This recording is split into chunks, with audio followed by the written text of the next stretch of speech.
Hello, everybody, and welcome back to Odin's Movie Vlog. I am the critic who is a cynic. How is everyone doing on this holy Saturday, the night of the Easter Vigil? Easter Vigil Mass that I will be watching through live stream because of the crazy times that we're living in, where we can't actually have a public Easter celebration for one of the first times in a very, very long time. I want to say in Rome, it's the first time since the 4th century, which is just downright insane that we're still keeping the sacraments from the people. But with all that being said, the Easter Vigil Mass that I will be watching, the live stream of starts around 9 p.m. my time. So I'll be able to be on for about an hour and a half like I normally am. But I do want to try and get as close to getting to that hour and a half and not over that time, because I obviously want to mentally prepare, spiritually prepare for Mass, and also potentially be able to see my wife a little bit before she goes to bed, because she'll be going to bed by the time the Easter Vigil Mass is done, because as we all know, Easter Vigil is always a very long Mass, though it's going to be interesting to see what they're doing this year, seeing that there really can't be any baptisms, can't really be bringing catechumens into the church, which takes up a part of the Mass, and also a lot of other parts to it as well. But it's very sad. Easter Vigil has been one of my favorite Masses to attend ever since I started going, probably about 6 or 7 years ago, because, for those that don't know, my journey of faith was indeed a journey. And when it came to me finally going to a Easter Vigil Mass, I was just blown away by it, because for those that don't know, the way we do it in the Catholic Church is that basically it's dark. All the lights are essentially turned off.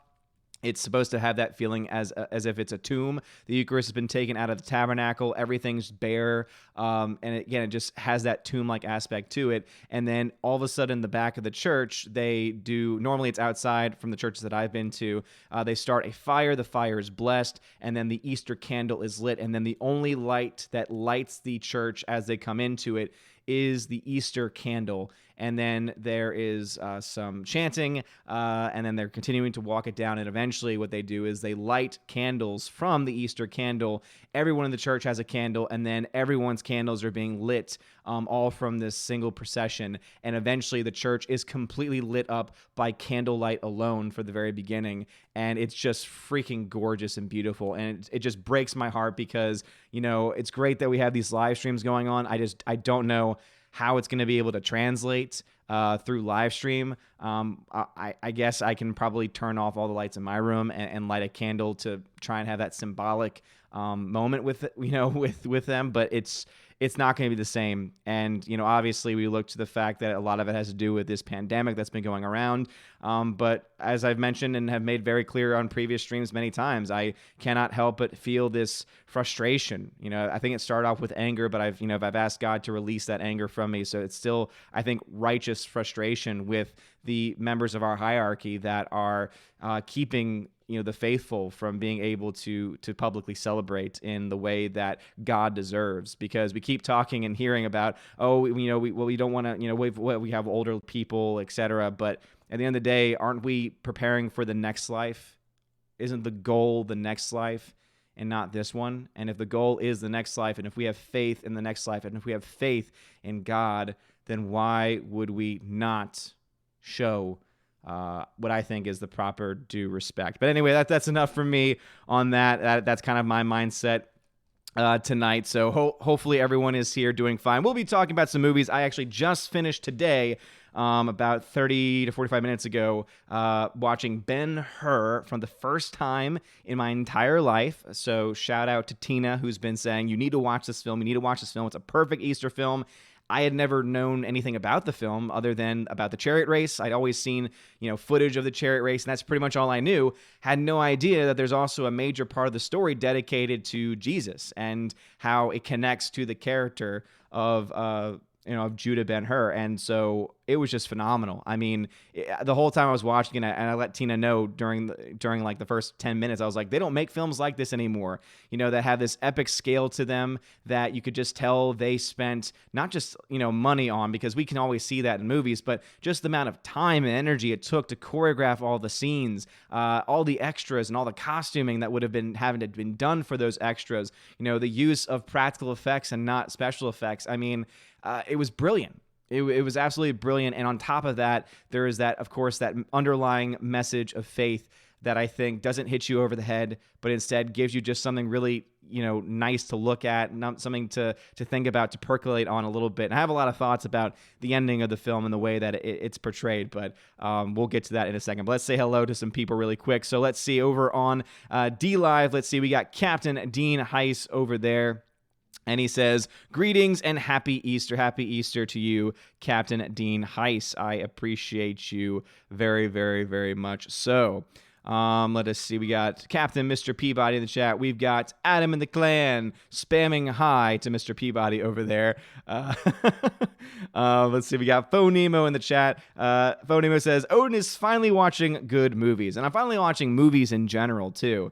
And man, oh man, I have been burning up a storm on the movie collection. As you all know, I've been filling my movie server with all of the Blu-rays that I have. And now I've gotten to basically a standstill because I've got 506 gigabytes left of my 10 terabyte storage, which means because these files on the Blu-rays are about 30 gigs, some are less, some are like 21, 19, others are even higher, 35, 40 gigabits. I have room for maybe 16 movies or so left. So now I'm like weighing, do I try and get another hard drive case? Do I look into other options? Obviously I can't really afford to buy another one. I wish I could, because then I could just keep on burning, especially during this time when I have more time. But we do what we can with what we have. But it's been fun doing that, and to watch both parts of Ben-Hur today was fantastic. So that's all right. Jump over into the YouTube. Mr. Peabody was the first chat at 6:02 p.m. He says, hello to you, good sir. Josue Vigil, what's going on? Jock Cockerstone, back grabbing some snacks. Mike Jackson, no, I'm not in the rose petal-filled tub, and that's never going to happen. Get that dream out of your head, you sicko. Laura Story, what's going on? Remember Laura Story, how's it going, Mr. Peabody? Frank the Tank of the Sean Meter Clan over there as well. Let us see. Where else do we have? We have Tina B in the chat as well. How's it going? We got Father Christopher Miller. Hail to you, Father. Stephanie B is in the chat. Slicer Neons is here as well. Let's see. We got J-Roar123 in the chat. Captain Wingster in the chat says, happy early Easter. Thank you. Appreciate it. Let us see here. Throwing some shade at Drunk being the land of 100,000 mods. Yeah, he has a lot of mods on his channel. Bruce, what's going on, good sir? Keck44, what's going on? Member Alex McCarthy says, howdy, Odin. How's it going? Okay. I'm doing fine, man. I'm doing fine. Voice is a little bit tired. But other than that, I've been enjoying last night I watched The Passion of the Christ, which is an amazing film. Did a review on that for the channel. Also did a little faith talk, which I don't do a whole lot for actual videos on the channel. And so far, it's getting a better reaction than I thought it would. So thank you to everyone that has watched that and has liked that video, because it's definitely not a video that tends to do nearly as well in today's day and age. So thank you for that. And then today I watched Ben-Hur as I was burning some more Blu-rays. And now I've got a box of Blu-rays next to me, and I'm trying to figure out, okay, so which ones do I want to burn? Because I got room for about 16 movies now at this point in time. Unless a random 10 terabyte drive or even higher, shows up at my doorstep tomorrow. Tina says, hail Odin, what's going on, Tina? How is it going? Gmonkey76 is here as well. Laura Story says, scary intro. Scary intro? You mean my intro? I don't think it's that scary. I thought it's pretty epic. Gloin the Hobbit, what's going on, Gloin the Hobbit? How is it going? Peter Han says, Odin, happy Easter. Happy Easter to you, good sir. Not quite Easter time yet for us. For those who don't know, in the Catholic Church, we have the Easter Vigil, and then during the Easter Vigil, after the darkness and the candles, eventually, all of a sudden, during the Gloria, like the organ starts going in this amazing rendition. The lights get turned on. The bells start getting rung for the first time since we last heard them on Holy Thursday. And it's just beautiful. It's amazing. It always just lifts up my heart, lifts up my soul. And that's the moment when we celebrate the rising of Christ from the dead. So tonight is indeed a beautiful night. JWar123 says, Pope on at 5 a.m. Well, he's already celebrated the Easter Vigil. So the Easter Vigil has already been celebrated, and just seeing the photos from it made me very sad, because they're doing the whole social distancing thing there. And it's like, I understand from a civil perspective, but from a spiritual one, I just think it sends the wrong message personally. Laura says, John, yeah, my grocery store was tens today. Yeah, I actually had stuff at my grocery today. I was able to get eggs. I finally have toilet paper, guys. I was actually able to get a couple packs of toilet paper.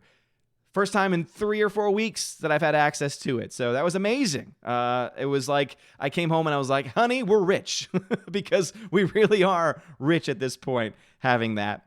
Dean Heiss, what's going on? Good, sir. Father Christian Miller says, if they're not coughing, you're not using enough incense. That is true. Yeah, I like incense. I'm a fan of the incense myself. I mean, obviously, I'm a fan of the traditional liturgy, so of course I would be a fan of it as well. All right, let's see. Chat jumped on me, as it always does. So let's see. Alex McCarthy says, how long's a long mass? 2 hours? I say nay, nay. Basically, an Easter Vigil mass tends to be minimum 2.5 hours. But depending on how many people are being baptized or confirmed, brought into the church, that could add another 30 to 45 minutes. So it could be 3 hours, 3.5 hours. Back in the day, it could have been like closer to 4 hours. But I think nowadays, since the reforms of Vatican II, the Vigil Mass has shortened. So that's why tonight will be the first time that I'm witnessing a traditional Latin Mass Easter Vigil service. And that means that it's the pre-Vatican II changes. So it should have a lot of readings, which is great because what I love about it is that there are various readings and it starts off with Genesis. It starts in the beginning. So you're in the darkness in church.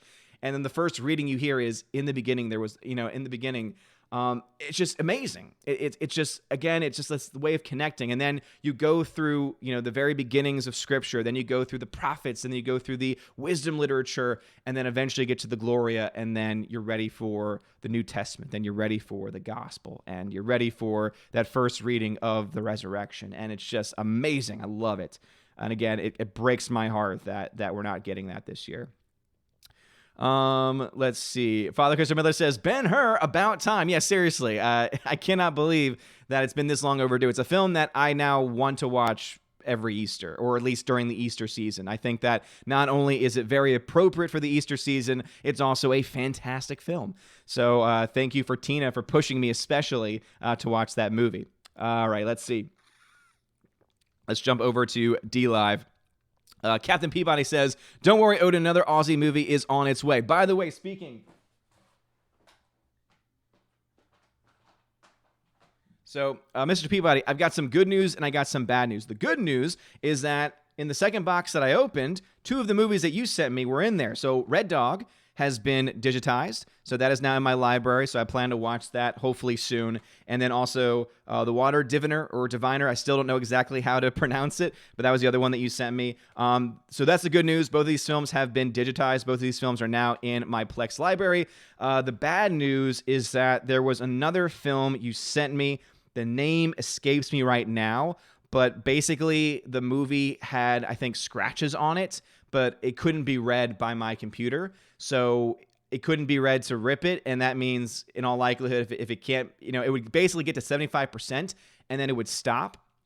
And no matter how much I tried to clean it, it just wouldn't work. And so that film, I don't think I'll ever be able to really watch because I don't want to get, partway through the movie and then all of a sudden it just doesn't work anymore. I don't know which one that was, but it was another one of the films that you sent me. So you might remember. But the good news, though, is Red Dog. I got it. It's digitized now, and The Water Diviner as well. So thank you for that. And also some more good news, Mr. Bruce. This was also in the next box that I opened, The Naked Price. So this is now digitized as well and on my library. That's also on my list of movies to watch sometime, hopefully within the next week or so. So as I said, I'm getting on the way to watching as many films as I possibly can. But thank you very much for sending me another Aussie film, Captain Peabody. Adam says, Ad Frank hung out with a famous actor today and got some shout-outs from him. It was cool. The one and only Matt Damon. And he says, JK, it was Jason Mewes. Hey, Jason Mewes is awesome, man. I freaking love Jay and Silent Bob. That stuff's hilarious. Phone Nemo says, I found a 12-pack of toilet paper yesterday that I forgot we had. Oh, man, that's like discovering gold in your backyard. Captain Peabody says, the broken one Razorback. Yes. Yeah, the razor. And then Captain Peabody says, that Razorback scratched itself. Yeah, man. Yeah, Razorback was the one. That's the one that's the one. I kept on trying. I tried to clean it and everything like that, and it just wouldn't work for some reason. But that's the only one so far. But I had the other two; those have been digitized. But Razorback for some reason wouldn't work. In fact, actually, now that I'm remembering, I think I put it in a pile just so that it would be accessible. No, not that one. All right, I put it somewhere nearby. And I can't find it, but I had it somewhere because I was like, all right, let me hold on to this one because maybe I'll be able to work some kind of magic to get it to work. But damn that Razorback indeed. All right, jumping back over into the YouTube chat. It says, Tina says, I'd figure it'd take you up to showtime. Yeah, and I was able to, because I started off, about the time I texted you, or rather messaged you on Twitter, I had gotten already through the first like 10, 15 minutes of the film. And I just kept it going. It was great. It was awesome. Hologram Nunchuck. What's going on, dude? Nathan Slay says, all right, what's going on? Captain Wingster, Odin, you never watched Ben-Hur before. Blasphemy, I say, but I've seen it now. I can now say I've seen it, and it's fantastic. Slasher Neon says, I know it's not part of the bigger picture, but I do love the jelly beans this time of year. Well, I'm glad you like jelly beans, man. I've been, so yesterday, of course, was a big fast day. It was Good Friday. Today, I've only had my meals, so I haven't been snacking in between. And I had this giant bag of candy that my parents sent me that I started on earlier in the week. But today I've been good and I've been holding off. And so once that Easter Vigil's over, boom, I'm going straight to that bag of candy to celebrate, because nothing's better than eating some candy. Bruce says, I cannot believe you've never seen Ben-Hur till now. I am shocked, I tell you. Laura says, have you ever seen Cleopatra with Liz Taylor? No, I've actually never seen that film. Tina says, no, they don't make them like that anymore. More's the pity. And the great Yakima Canute did many of the stunt work during the chariot race. Ooh, very cool. Yeah, those stunts, man, during the chariot scenes were insane. Oh my goodness. It was really amazing how they filmed it too. They were able to really build the tension and make it really feel like something was going to happen. Like, you know, I mean, obviously something was going to happen, but it made you feel like you're on the edge of your seat is what I meant. Nathan Slay says, happy early Easter. Thank you very much, good sir. Rob D. Hey, Odin, happy Easter. I recently rewatched The Patriot with Mel Gibson and Argo. Have you seen them? Did you like them? I have seen both. The Patriot I enjoy a lot. That's a film I want to go back and rewatch. It's a film that I enjoyed at the time. Obviously, I'm a huge Heath Ledger fan. He's got a very minor role in that film.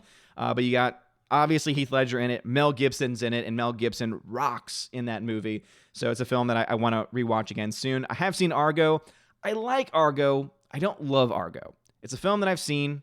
I think I've seen it twice because it was not... The way I used to do it was I'd see it in theaters, and then if it got nominated for anything, I'd watch it again before making my rankings for the year. And I still do that to some extent. I don't care about the Oscar rankings anymore, but if there's a film that I like and I'm doing my top 10 of the year, and I have only seen it once, I try and see a film a second time to get that, you know, that full feeling of, is this really my number 10? Is this really my number 2? You know what I mean?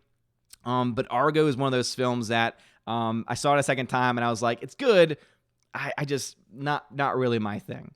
Super Anime Gamer says, hey, what is up? Odin, what's going on? Laura Story says, I'll have to rewatch Ben-Hur. It's been a while. Yeah, it's a film that I cannot wait to watch it again. Because it's great. Tina says, see if you can find a making of documentary on Ben-Hur. Some of them are pretty good, and the movie deserved every single one of those 11 Oscars it won. Yeah, and could you really think and imagine that they would, 1, make a film like that in today's world, 2, make a film like that in today's world that deals with Christianity, and 3, that said film would get nominated for and win Oscars. That just shows you how far our culture and our society has fallen. It's sad. It really is sad. Alex McCarthy says, I watched Jojo Rabbit the other day. It was kind of funny, but sad at times too. Yeah, I mean, it's a film that, you know, it's not a bad movie. It's just, I don't think it's as great as people were saying. Like, people were saying, oh, it's so good. No, I've seen a lot of Taika Waititi's work. I actually am a big fan of Thor Ragnarok. I think it's funny. I know that's not a popular opinion, but you know what? I thought it was funny. What We Do in the Shadows. Great mockumentary. Fantastic. Hilarious. Jojo Rabbit, as you said, has those serious moments to it, but also the comedy just, to me, did not stick. I just did not really find the comedy to be that funny, which is sad because they had a lot of potential. That kid, though, the little kid that you know, the actor that played that little kid in the film, fantastic. That kid is a star. He was the best part of the movie. Alice McCarthy says, I'm a drunk mod. Of course you are. Of course you are. Orange Eye Reviews, what's going on? Robert Fraze in the chat as well.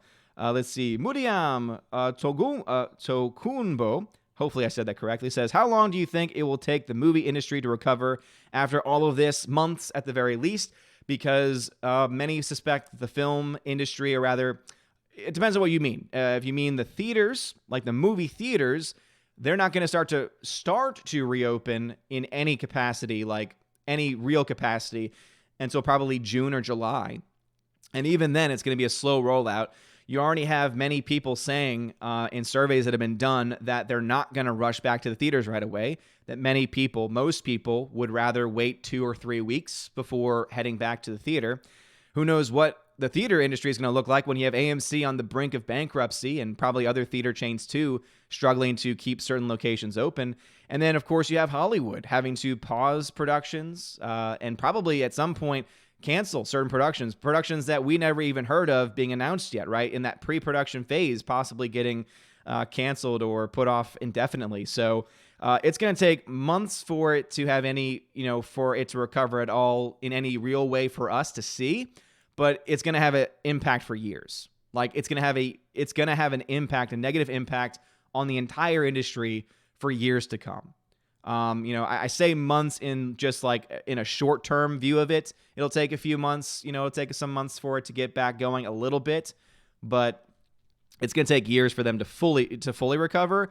Years, and there's a good chance that they'll not fully recover in the same capacity. As I said, I don't think that the box office is ever going to be the same.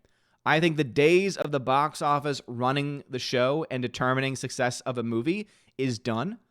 And I think that now that studios know they can release their films digitally and maybe even make some money back. Obviously, we don't really have a lot of reports from Universal and the other studios that have released their films onto video on demand. But if they're making money and profit off of that, I mean, I think the days of the box office being and the box office being the thing that runs the town, them waiting for 3 months after a release to sell their film or to rent their film, I think those days are done as well. So it'll be interesting, but it'll take a very long time, I imagine. Cat the Wingster says, I remember being 10 watching The Passion of the Christ in theaters. I rather enjoyed it. Yeah. That came back, is that in 2004 that film came out. So that would have been 2 years into high school for me. So that would have been like my junior year. No, it would have been my sophomore year because my junior year was during Katrina. So yeah, that would have been during my sophomore year of high school. Yeah. I remember seeing that in theaters during my sophomore year. And I remember going into the theater and they had signs up warning people, hey, health warning. This can cause people to, because people, there were cases of older people, especially, dying from watching the movie because it was just so visceral. It was just so graphic. So they had to kind of put that next to it. I think actually even for a time, and I could be wrong on this, I want to say they wanted to rank it and rate it as an NC-17 to put even more limitations on it. Thank God they didn't because it's just gore, right? It's just graphic. But I think it's so important that it does because we've never had a film show us what a crucifixion would have looked like, what the scourging of the pillar would have looked like at that time, what the use of the cat of nine tails would have looked like. These are all things that this film was able to do. But I remember, there were cases all across the country. The news was all over it. Imagine today if the news was talking about a Christian film. It's insane to think about. All right, jumping back over into, let's see, D-Live for a second. Phonema says, used movie stores should be able to buff the scratches out for you. Okay, thank you, good sir. I'll have to look into that. Adam says, we love Thor 3, says Adam and the clan. Glad that you do. Phonema says, do you think Disney CGI Robin Hood will be more terrifying than Cats? Yes. Dear Lord, I heard about that live-action CGI Robin Hood. Don't. Please just don't. Leave the classic animation alone. The classic animation's beautiful. It's gorgeous. Leave it be. And then we don't need any more Robin Hood stories. That story's been told so many times. We don't need any more. Just focus on making new original content that's good. That would be a nice change of pace, now wouldn't it? Steven B says, what is a terabyte? I see what you did with the spelling there. Basically, it's 1,000 gigabytes. What's a gigabyte? About 1,000 megabytes. I could go on, but my knowledge of it's actually rather limited. All right. Chat jumped on me once again. So let's see. Tina had the last comment before it jumped on me.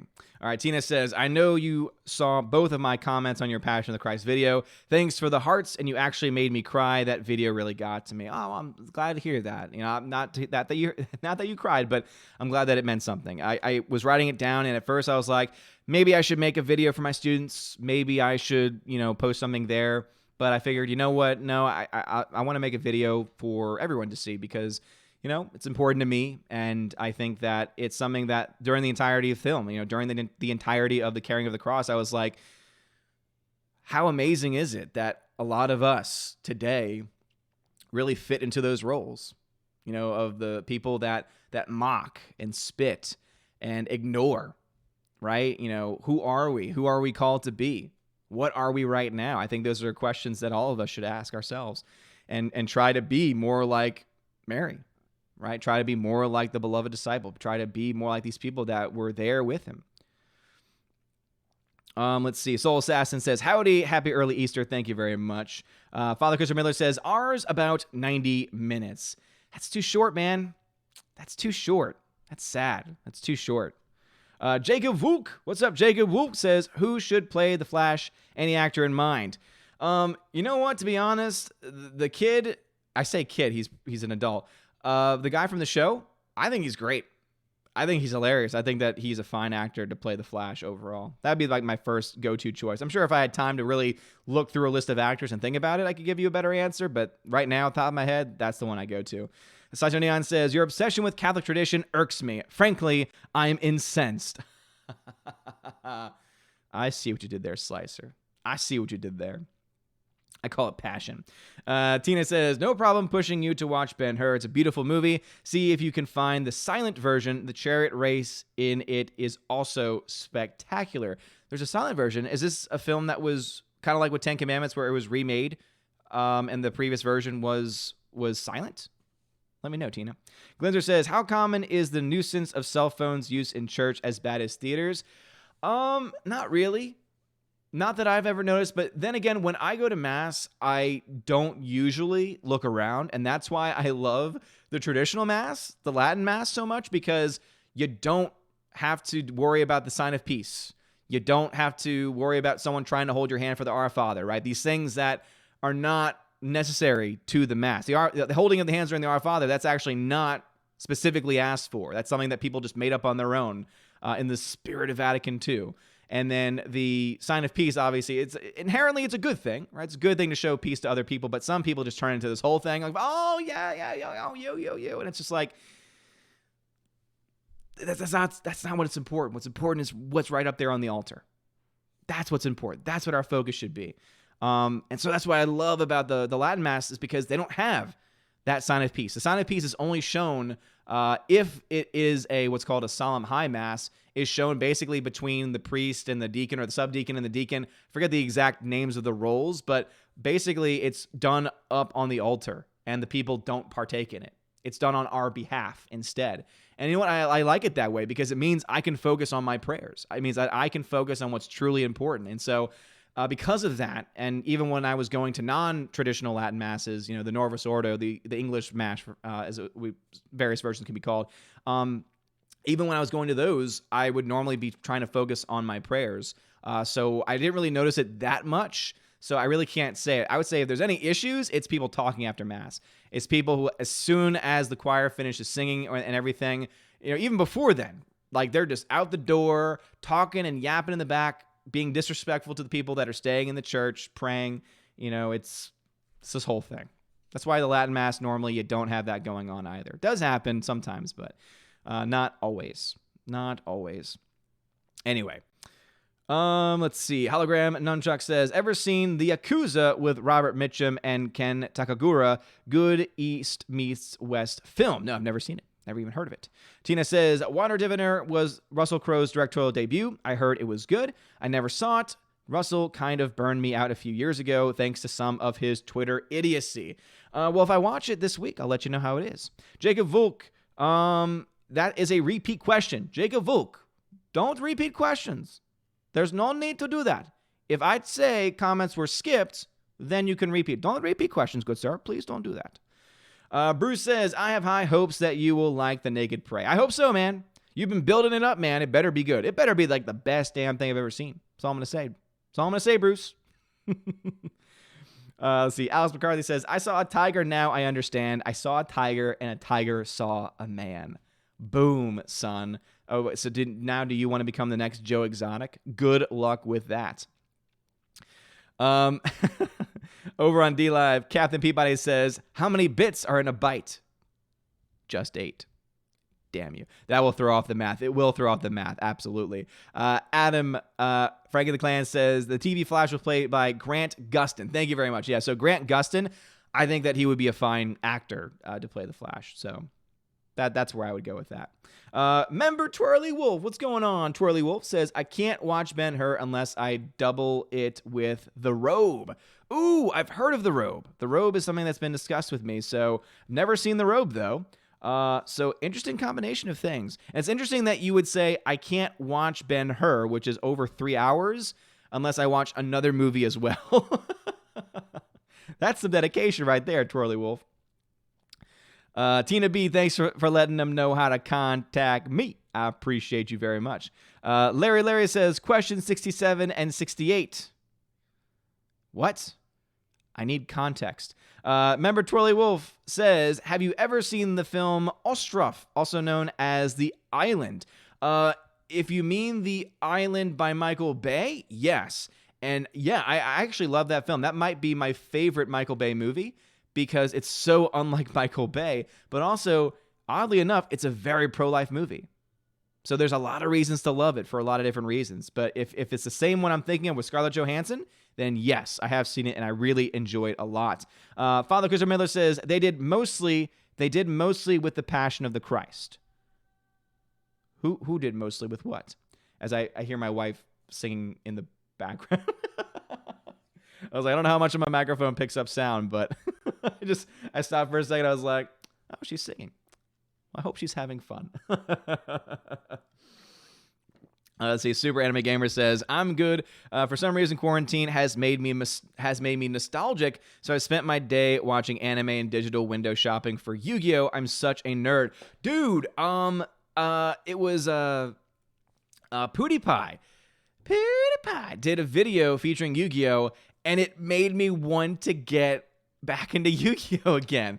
Luckily, there's that Yu-Gi-Oh! Duel Links, so there is a way to do it digitally. But part of me is like, man, I need to rummage through my parents' attic and try and find my old deck, man. I had the Blue Eyes White Dragon. I think I had a Dark Magician too. Man, it just made me go back, and I'm like, you know what? That's actually a great thing to do during quarantine because it's a card game and it's something that you can play with. I don't know if my wife would ever play Yu-Gi-Oh! Though. She might. It takes strategy. You have to do some maths with the life points and everything, but it takes some strategy. Takes some getting used to. But yeah, I don't have those cards in front of me, man. Part of me wishes though that I could find them. Glory the Hobbit says, I always watch Easter Parade 1948 with Judy Garland, Fred Astaire. I've heard of it, never actually seen it. Sounds like a great film though with that cast. Lord. Captain Dean Heiss says, did you see Hulu now has Parasite for no added charge? Yeah, I heard about that announcement, but I've already own it. I've already seen it. And it doesn't really surprise me all that much. So hopefully if you've not seen that film, I know that Tina would say otherwise, but if you've not seen the film and you have interest in it, I personally would recommend it. Tina would not. I would. So take that for what it's worth, whatever film, whether you want to see it or not. Man, oh man, I want to be the king of the cards again.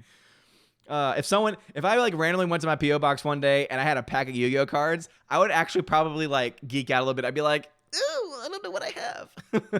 I wonder what cards I have. I want to rebuild the deck. Let's do it. There's nothing else to do right now. And as I said, I basically reached my capacity with the movies I can put on my server, and that was what was keeping me busy. Glinzer says, always wondered why theaters didn't have interior stores that sell posters, t-shirts, and Blu-rays. Yeah, and some theaters do actually. It depends on the movie though, because basically the theater would get product from the studios and then they would sell them and then get some cut of the profit. At least not with Blu-rays necessarily, but with like merchandising items. I was starting to see more merchandise available in recent months. That's why AMC recently, in the past 4 or 5, 6 months, they now have their own video on demand service. If you want to support AMC, if you're worried about them, and you want to buy a film digitally, I wouldn't recommend it because I like physical media. But if you do and you want to rent or buy, go through AMC. I don't know how good their app is. I don't know if it can transfer to other places like other things can. But they have their own video on demand. They're like an iTunes, Google Play. So there is that. And that's one way I think they were trying to adapt. Glinzer says, I got that one right. Hamlet's Tragedy 89. What's going on, good sir? Says, have you heard that Mel Gibson actually has a sequel to The Passion in the works for a few years now? It's allegedly a Dante's Inferno type film. Yes. So they were already in pre-production before this madness hit, which means sadly it's going to be delayed. But I heard that they were going to be able to get a lot of the original actors to come back. I think the original actress that played Mary, the mother of Jesus, is interested in coming back. Obviously, Jim Caviezel, very passionate about it. And yeah, it's going to be covering the resurrection. But what's cool is that it's going to be covering something that's been referred to as the harrowing of hell. And for those that don't know, basically, in our creed, as Catholics and other Christians have it in their creed too, we say that he descended into hell. And what we mean by that is that when Christ died, he freed the souls, the just souls that were in what many call limbo, basically, or Sheol, or again, there were different Jewish terms for the place of the dead, because there was no pathway, no direct pathway to heaven until Christ's death on the cross and his resurrection. And so there's this period, of course, 3 days, right? He dies, he's in the tomb, and then tonight on Easter, on the Easter Vigil, we celebrate it, but sometime in the night between Saturday and Sunday, he rises from the dead. And it's at that moment that it is said that he frees the souls that, the just souls of those that had died from the times of the Old Testament and on. And so just that concept, though, of the harrowing, the freeing of the souls, the breaking of the chains, you could do a lot of really cool things with that. And if anyone could do it well, I think it'd be Mel Gibson. So I'm actually extremely excited for that Hamlet's Tragedy, and I hope they do it. And I hope they do it soon, man, because that would be freaking awesome. I would love it. All right, let's jump back into, let's see how many people we got tonight. We got 52 people. That makes sense. All right, let us see here. All right. Tina says, I mentioned the graphic violence to you in the comments, Passion of the Christ. I've only seen a couple of others that came sort of close, but didn't peg it the way Gibson did. Yeah, and the reason why I love the film is because it's not about the violence. There's so many other parts to that film, and there's so many other focal points to that film. It's just that, obviously, when we talk about the life of Christ, the crucifixion is one of the most important elements to his ministry. His death is one of the most important moments in his ministry. And then, of course, at the end, his resurrection. So I would expect them to spend that kind of time on it because, as I said, no one had ever done that before. No one had ever really shown what a realistic crucifixion would have looked like. And I think it's important, as anyone of faith, to say, whenever we pray, whenever we look at a crucifix, do we really see what happened, what Christ went through to get to that moment, and the hell that he went through to get to that moment? The suffering began long before, even all the way to the agony in the garden. That's why I love The Passion, because it goes all the way from the agony in the garden and shows the tremendous amount of pain that he was in, bearing the sins of all. It was just, yeah, it's just so beautiful. It really is. People saying boom in the chat. I don't know why people are saying boom. Orange Hat Review says, did Passion of the Christ leave the movie open for a sequel? I heard they're doing a sequel. Well, yes. So the movie ends with basically the resurrection. So there's this beautiful shot. It fades away. It pans out, rather, from Mary, the Mother of God, holding Jesus, the dead body of Jesus. And it's just this look of just, sadness and almost like this dead-eyed look, and the camera just slowly is pulling back, and then it fades to black.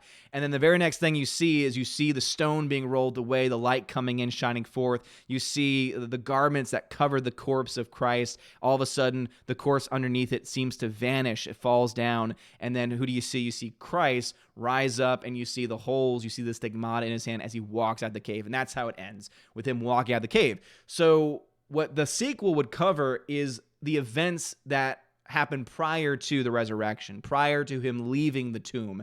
And I imagine that they'll probably also have parts of right after the resurrection too. And that's the reason why they've talked about bringing Mary back, because, Mary sees Christ, of course. Mary Magdalene sees Christ. The apostles see Christ too. So those are all the different things that they would do. Father Christopher Miller says, small parish, doesn't take long. Communion takes about 2 minutes. Makes you sad though too, right? I mean, that there are a lot of parishes now that are just so small. Father says, might get 30 people at the vigil. Oh man.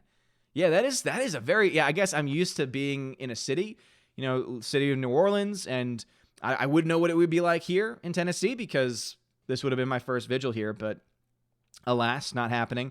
But yeah, the vigils that I went to in New Orleans were always just packed full of people, which is great. It makes it so much more meaningful. Nathan Slay says, yes, Ben-Hur, the Charlton Heston one is yes, Ben-Hur, the Charlton Heston one is a remake. The original is a silent movie. Okay, cool. I didn't know that. Peter Han says, who wants to lose money faster, Marvel or Warner Brothers? Based on decisions, they both want to lose money. Who wants to lose money faster? Probably Marvel. Rob D says, so I take it you've seen the 1973 Disney Robin Hood. Love that movie. I do have the 2010 Russell Crowe movie, yet I have yet to watch that movie in full. Yeah, Rob D, if the 1973 is the animated one with the fox, yes, and I love that edition. I love it. I love the way that they portray King Richard constantly sucking on his thumb and everything. It's so funny. It's great. And I have seen the 2010 one with Russell Crowe. It's okay. It's just not Robin Hood. It's like they tried to turn Robin Hood into something that he's not. It's like they try to do some type of Lord of the Rings combination style, knight style. And I don't think it worked very well. But it's not a bad movie. I overall enjoyed it. Laura Story, thank you so much for the $5 donation. Thanks for the direct donation. Says, happy Easter. May your chocolate bunnies always be solid. Yes. I mean, don't get me wrong. I do love me like the giant chocolate bunnies that are hollowed out. Those are good. But the smaller, even if they're smaller, when they're solid chocolate, so good. I love me some milk chocolate. Milk chocolate is like, it's the way to my heart. So thank you, Laura Story, for that. Happy Easter to you as well. Rob D says, okay, I got Rob D's point already. Father Christopher Miller says, we haven't had the sign of peace in 4 months. Really? 4 months? Huh. The sad thing is, in my diocese, the bishop has essentially demanded that we have it. This is the same bishop who, at the very beginning of this crisis, wanted to try and ban communion on the tongue. Yeah.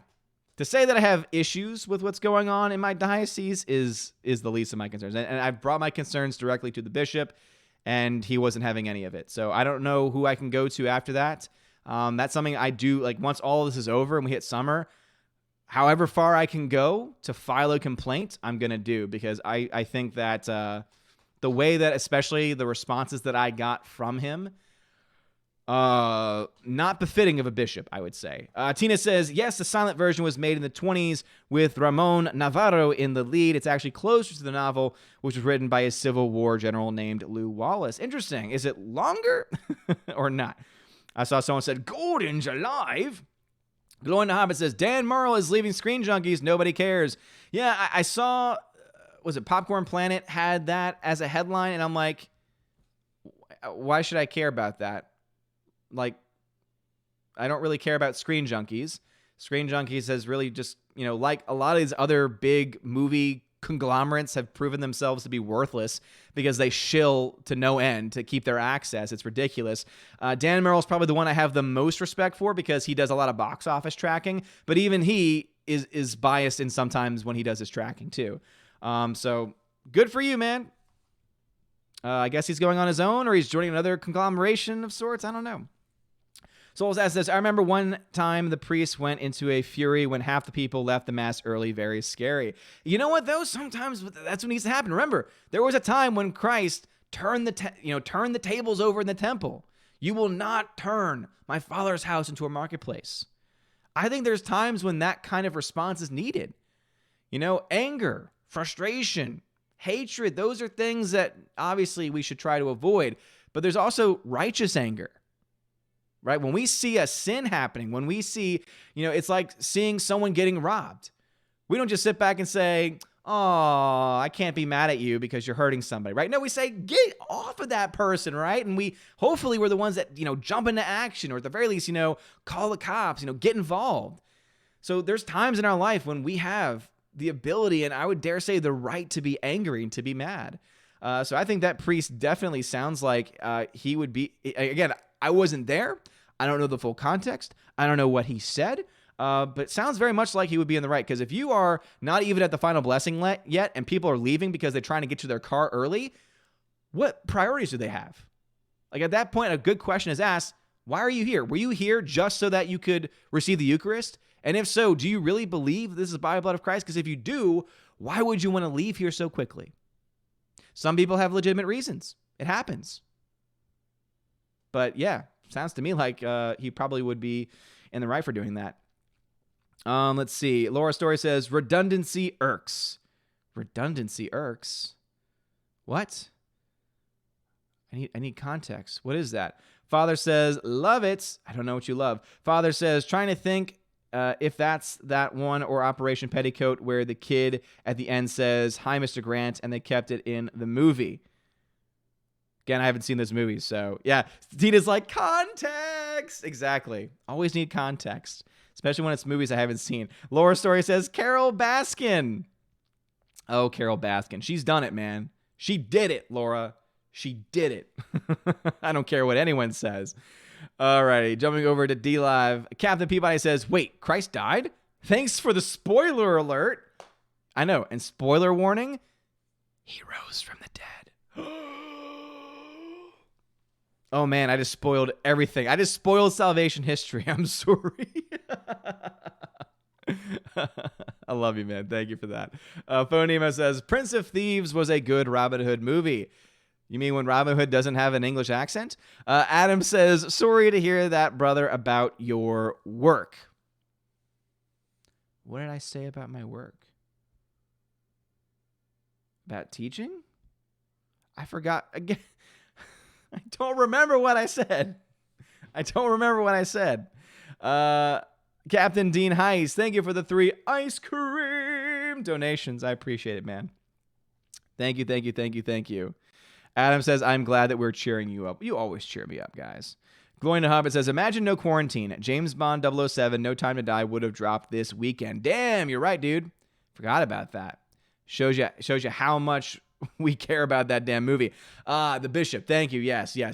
So luckily that does not affect me directly because he's like hour and a half away from where I am. So, he barely comes down to where I am also. So anyway, Will Gentry says, to be fair, Prince of Thieves is a good Robin Hood movie. It's just not at all accurate Robin Hood movie. Okay, Will. I got you, man. I got you. Phonema says, I was like 10 when I saw Prince of Thieves. Blew my mind at that age. Okay, cool. I've never actually seen it. All right, Keely did something. What did Keely do? She didn't tag me in anything, so I don't know what Keely did. What did Keely do? That was so funny. I want to be in on the joke. Where did Okay. Keely. Okay, here it is. Keely says, if Jeffrey Epstein was married to Carol Baskin, he still wouldn't take his own life. Oh.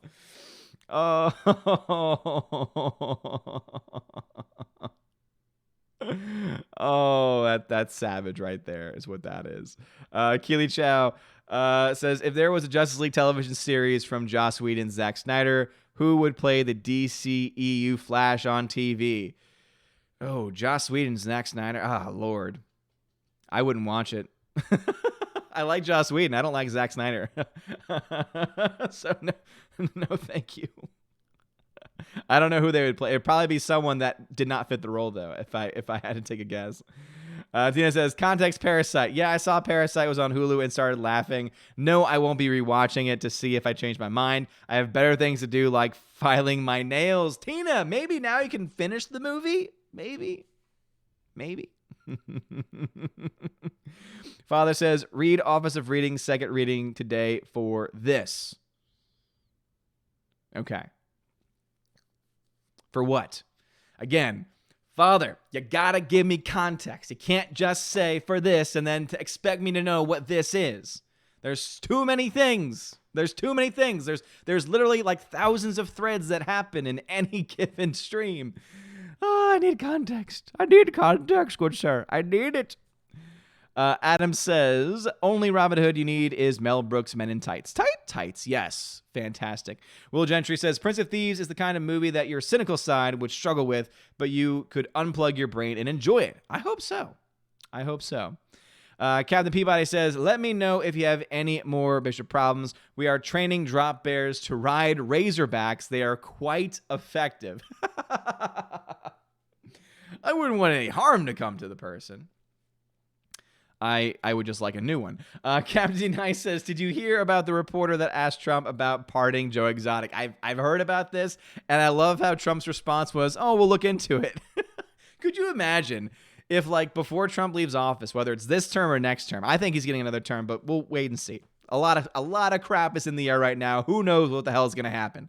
Madness is going to happen. But I could totally see him, like, the day before he leaves office going, all right, as my last order, as my last pardon, Joe Exotic, you're free, bud. Go get yourself a beautiful tiger. Carol, you're evil. Carol, we're going to lock her up. We're going to lock her up.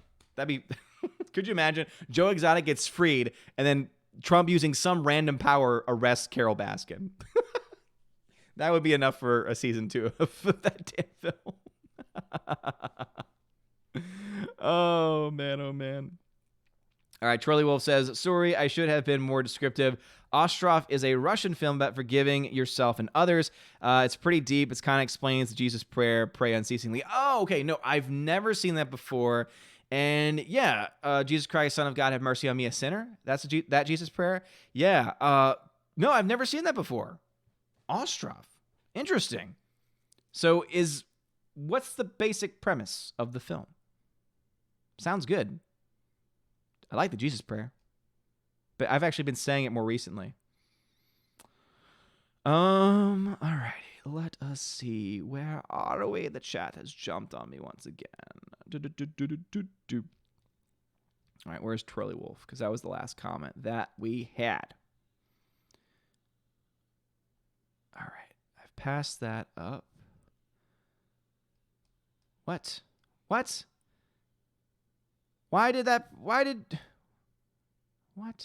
Okay, here it is. So sorry. I forgot how I read the chat for a second. Nathan Slay, isn't it kind of sad that the Flash TV show died after only 2 seasons? It is, man. It was such a good show. And then it just fell apart. Super Anime Gamer, I saw the Pewds vid that shows the shows on Netflix, never played, but still have about 700 cards. Yu-Gi-Oh! Online, I don't think it's free to play, but MTG Arena is. I've been playing that too. No, so there is a Yu-Gi-Oh! Game. It's called Yu-Gi-Oh! Duel Links. You can play it on your phone, and I believe that there's a PC version of it as well. And it's fun. Because you just get to play Yu-Gi-Oh! Again. There's a lot of like random stuff you have to go through, and you can't skip certain things, but overall it's fine. But I did not know the whole show was on Netflix, man. I might have to rewatch that one. Laura says, stay hydrated. Absolutely, Laura. Absolutely. Will do. Hypernext13. Hi, Odin, my brother. How's it going? A bit late, but happy to be here. Thanks for being here, Hypernext13. I appreciate it. EVC, that's a new name in the chat. What's going on? Says, I love the Passion of the Christ. I do too.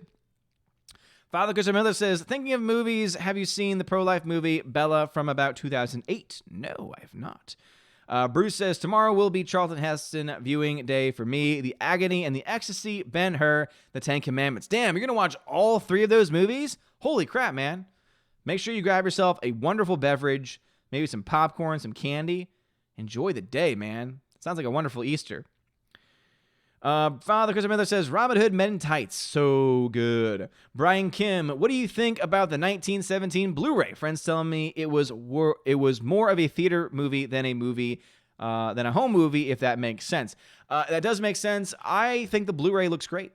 The Blu-ray is a great transfer. And the reason why I always recommend physical media is because it means you own it. So if you ever want to watch it again, boom, you have it. You can just toss it in and everything's good. So you have that aspect to it as well. And also, you get a lot of special features with it. And 1917 Blu-ray has a lot of behind-the-scenes footage. And I think it does a very good job doing it. They actually, they sent me a review copy of 1917, and I have a video on the channel. So go ahead and look at the channel. If you want to find out more about what's on the Blu-ray, check my review out of that, because I go into detail about all the things that they have on that Blu-ray. It's a very good addition. Father Christopher Miller says, we do away with Sign of Peace in December with cold and flu season. Man, I wish more churches would do that. And I think, you know what, Father? I would not be surprised if we see churches start to do that more regularly. And to be honest, I think it should be done away with altogether in the first place. I really do. I would love to see some type of synthesis in the Novus Ordo, going back more to its Latin roots. You know, doing. Oh my goodness, why am I blanking out on the name? I'll come back to that point, I'm sure.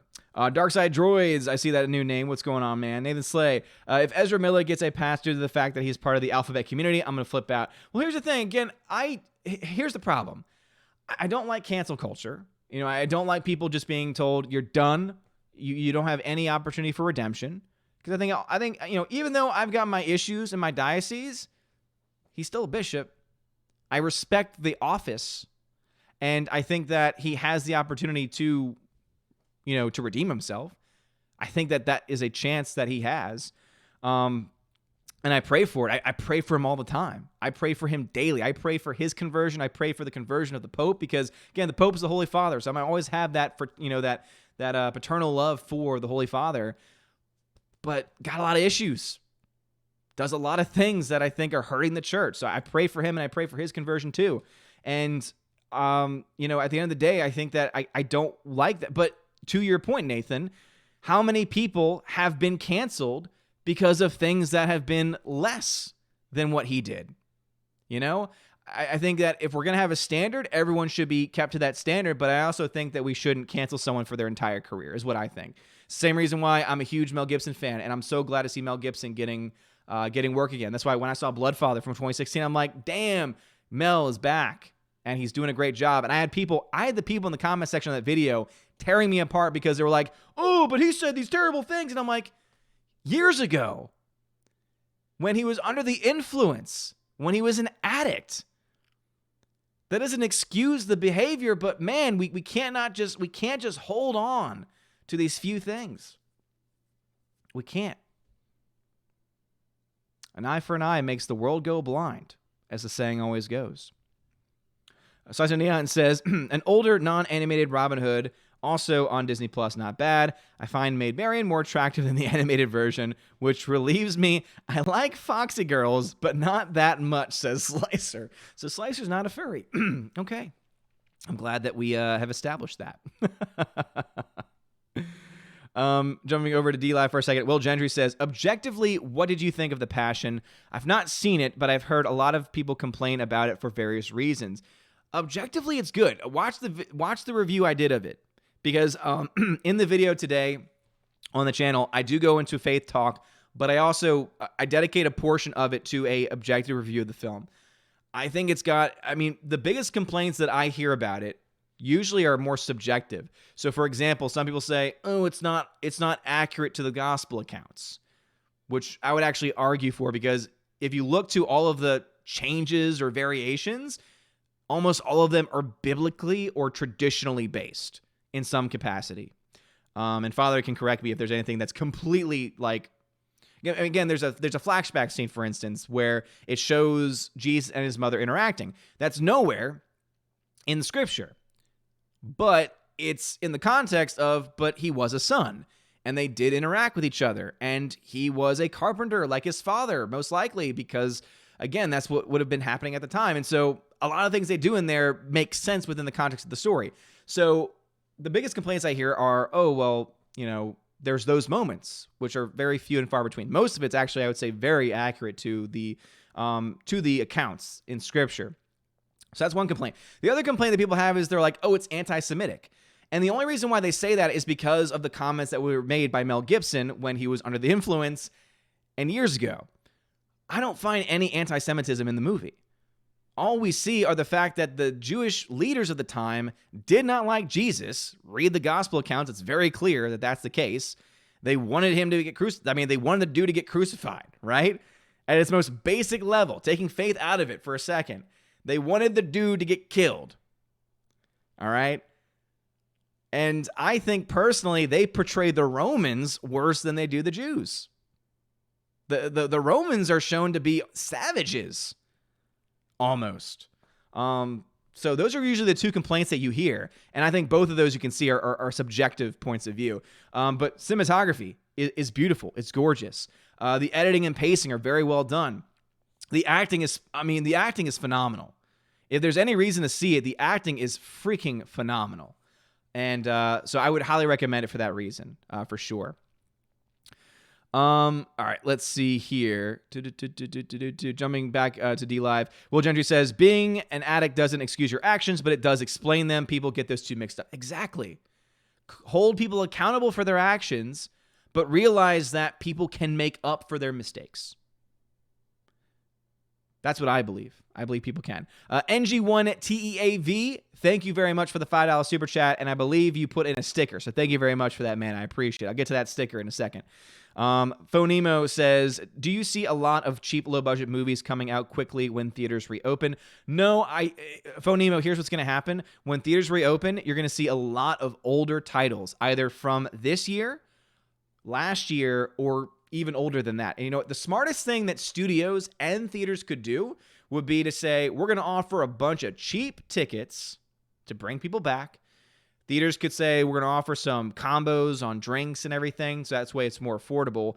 And come see. Could you imagine if they did this? Like, this would bring me back to the theater. Tina, this might even bring you back, right? Imagine if they said, we're going to bring Ben-Hur back to the theater. We're going to bring the Ten Commandments back to the theater. We're going to bring Casablanca back to the theater. We're going to bring all the classics that people love back to the theater. And then you can even say, we're going to bring back Fast and Furious 1. Random, but hey, some people might actually want to see we're going to bring the entire Fast and Furious franchise back. Imagine how much money they could make, because it would cost them almost nothing to rent that title, the theater, because that's a film that's already been out for a long time. So the theater gets a cheap rental. The studios get money back on that. It's not as much as a new release, but they still get money back on a title that they've already gotten their money back on in most cases. So I think that's what's going to happen. And you know what? It would be the smart decision. Because, man, oh, man, I know I would be at the theater every day if they brought back the classics, man. Let me tell you. Let me tell you about that. That's what I got to say. All right, back over into the YouTube world. Let's see here. 70B says, fire, put out the fire. Glinzer, Michigan football coach Jim Harbaugh taking heat for saying nothing more horrendous than abortion. And now that I've said that word, the live stream has been demonetized. That's the sad state of YouTube, by the way. You can't even say that word without being demonetized. Media bias rears its ugly head once again. Yeah, seriously, man. Like, I'm sorry, but it's a disgusting act. To me, the science is so very clear now at this point that there is life. I mean, that's a whole other discussion. That's a whole other discussion. You all know my position on that. I've made my position on that very, very, very clear. Maybe for an open forum, or maybe for like a specific, hey, let's talk about faith and moral issues. And that will be a clear demonetization stream, because you can't talk about that stuff on YouTube. Ben V, what is your favorite Batman movie? Ooh. I'm going to say Dark Knight. I love that movie. I love it so very much. Dark Knight. However, Batman Begins is also very good too. And 89 Batman. Those are like my top 3 Batman movies. I've never really seen a lot of the animated movies, so I can't really I can't put those into my list.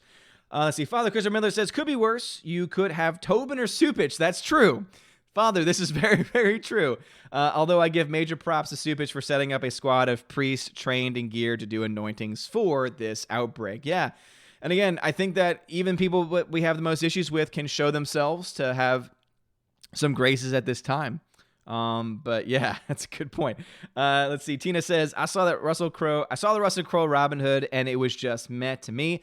I watched a director's cut. It was still meh, just longer meh, with Cate Blanchett doing her Galadriel Maid Marian. That's right. I forgot that she was Maid Marian in that. I like that. Her Galadriel Maid Marian. Father says, first time I've given props to Supich ever. Yeah, I mean, there's not a whole lot of reason to do so, man. Father, there's really not a whole lot of reason to give him props. Tina says, no, the silent version of Ben-Hur isn't longer. Someone said in the chat, 2.5 hours sounds about right. Interesting. Father says, in my first parish, when the pastor had the mass, I would be in the gathering space, barf, giving the evil eye to those leaving early. Oh, man, I can see it now. Just Father, just like arms crossed, like, how dare you? Yeah, I hate that it's called, like, that's what it's now basically known as, right? Not officially, but it's basically the gathering area. So as soon as you walk outside the doors, there's, I guess, the narthex is I guess, the correct terminology for it. And people just huddle there. It's like, is it that hard to wait until you get all the way outside the church? And even then, maybe to walk out in quiet and to think and reflect on what just occurred, and what just happened? Wouldn't that be something? Wouldn't that be something? To think and reflect. Hybrid X13, apologies if someone have asked you this. Thoughts on Matt Reeves' comment on Batman being a humanist? Hasn't he always been one? Doesn't spark much of a surprise. Yeah, it depends on what he means. It depends, I guess, on his brand of humanism. I think that's the reason why it's caused some controversy, because what does that mean to him? Because humanism can mean a lot of different things to a lot of different people. What does that mean to Matt Reeves? And that will determine a lot, I think. Father says, head football coach for U of Nebraska was a parishioner at my second parish and used to leave right after communion. That's sad. I actually agree with his reasoning because it caused too much commotion afterwards. Oh, okay. Again, context is always important. So he left early because for some reason the parishioners couldn't understand, hey, it's not about this guy. It's about the person that we're supposed to be looking up and centered on instead.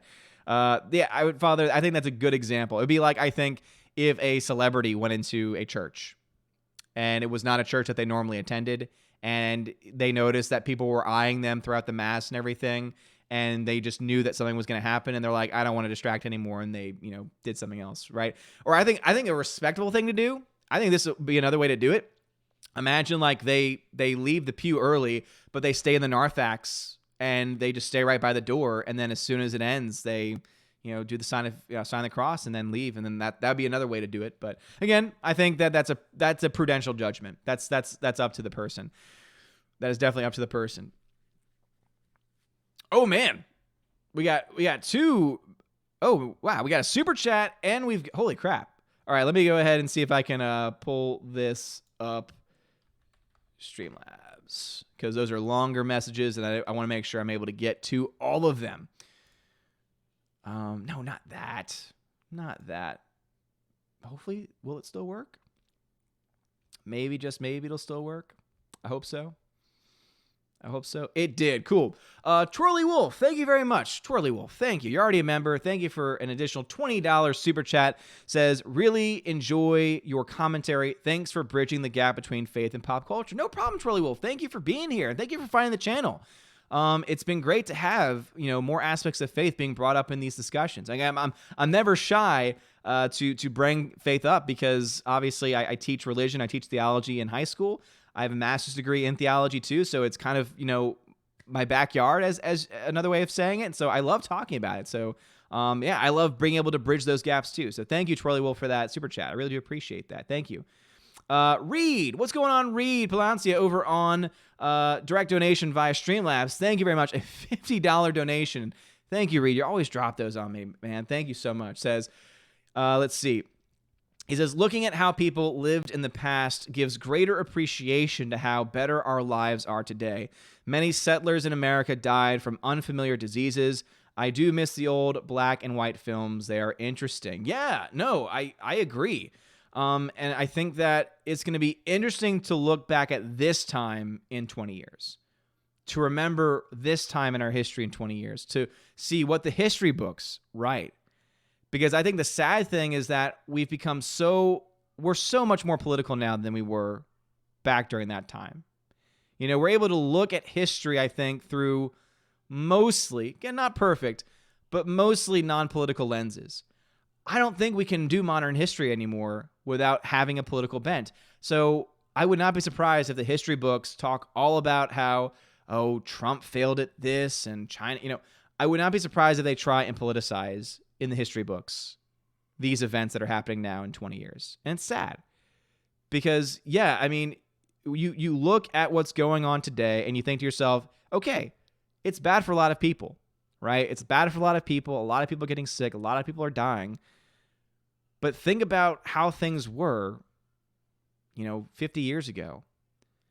Think about the standards that we have now. Like, think about what poverty is today versus what poverty was 50 years ago.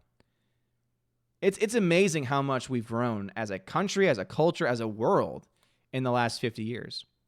And we're going to grow continuously. Is it perfect? No. Are there things that we need to fix? Absolutely.